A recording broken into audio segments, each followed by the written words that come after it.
নবী তার মেয়েকে বলেন, ইয়া ফাতেমা ইনকিজি নাফসাকা মিনান নার, হে আমার কলিজার টুকরা মেয়ে ফাতেমা, শুনে রাখো, তুমি কবরে যাওয়ার পরে যদি বলো আমি বিশ্ব নবীর মেয়ে, কবর কিন্তু তোমাকে ছাড় দিবে না। কি করবে না? কথা বলেন না। কি বলবে না? মাফ করবে না। কানে দিছি আল্লাহু আকবার। যার সুসংবাদ জান্নাতের সুসংবাদ দুনিয়ার মধ্যে আসছে, আমরা প্রত্যেক উদ্ধার মধ্যে বলি সাইয়্যিদাতুল নিসাই আহলিল জান্নাহ, জান্নাতীয় মহিলাদের সর্দারি হলো ফাতেমা। জান্নাতের সুসংবাদ দুনিয়ার মধ্যে আসছে। সুবহানাল্লাহ।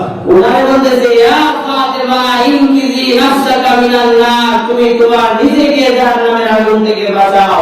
কবরে যাওয়ার পরে যদি বলো আমি বিশ্ব নবীর মেয়ে, এই পরিচয় কবর মানবে না। আর তুমি কে আর আমি কে? কোন ধরাই করছে?